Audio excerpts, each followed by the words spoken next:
Kari Berggrav. Kari Norway. Berggrav November 30, 1911 Norway June 11, 1996 Lewisburg, Pennsylvania was a pioneer Norwegian photojournalist and war photographer. Her career had two peaks: as a war photographer in Norway in 1940, these pictures have been lost, and as a UN staff photographer in 1948.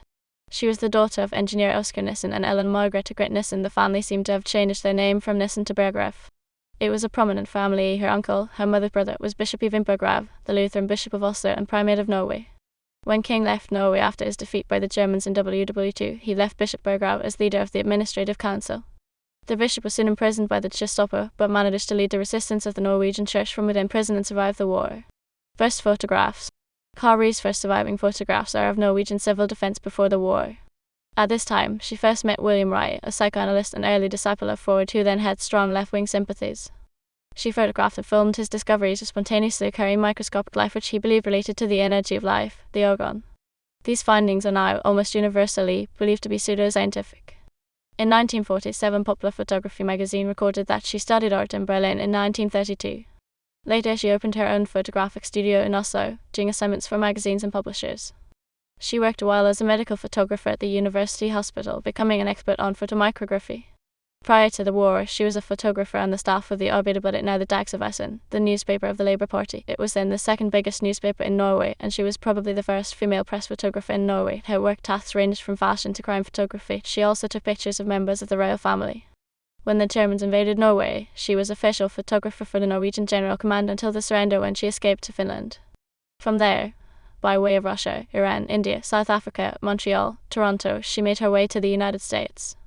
In New York in 1941, she worked at radio station while wartime call letters for WWII shortwave, where she broadcast a news program in Norwegian which was beamed to Norway and all the Norwegian ships, while at the same time working as a photographer for the Norwegian government. She later became chief of the picture department at the Norwegian embassy in Washington. The year 1944 found her on the West Coast working as a writer and researcher for the Walt Disney Studio, which was followed by an abortive attempt to open a photographic studio in Hollywood. His failure sent her packing off to New York and the UN, where she began working as a photographer last year, 1946. The article includes a picture of her working at the UN. As a war photographer, she documented the fighting in Narvik in 1940, during the short Norwegian War against the Germans. As the Norwegian army retreated north, its gold reserves were transported north by sea along the North Sea coast.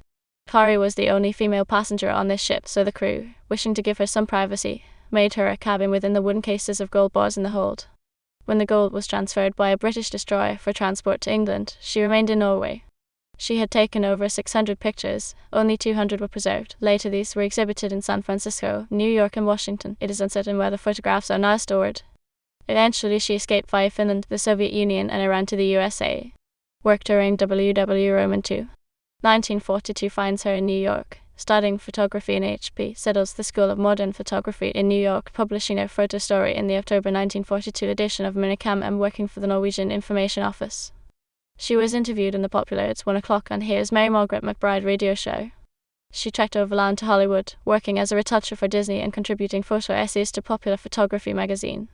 This period of intense activity in radio and photojournalism was part of a wider effort directed by the Norwegian government in exile to persuade Norwegian Americans to lobby federal government of the United States to enter the European theatre of World War II. At the end of this period, she clearly had some sort of breakdown, which she described in the November 1945 issue of Popular Photography in the text of a photo essay about cats. This issue also includes a photograph of her. There were many newspaper articles about her in the United States of America in this period. She regained contact with the psychoanalyst WWII, from whose circle she received treatment for mental illness from the time she first met him in Norway. Staff photographer at the UN. 1946 it was the peak of her career.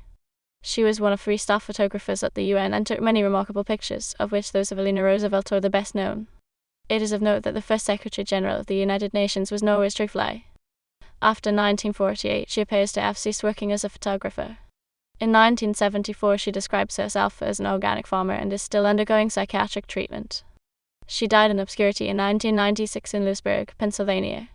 Some of her photographs can be seen at the Preus Museum of Photography in Norway and the Arbeiderbevegelsens Arkiv of Bibliotek Norway Labour Museum and Archive.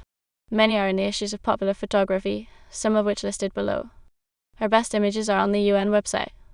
Perhaps finest are her photos of Eleanor Roosevelt, which is still being used in the context of the Universal Declaration of Human Rights.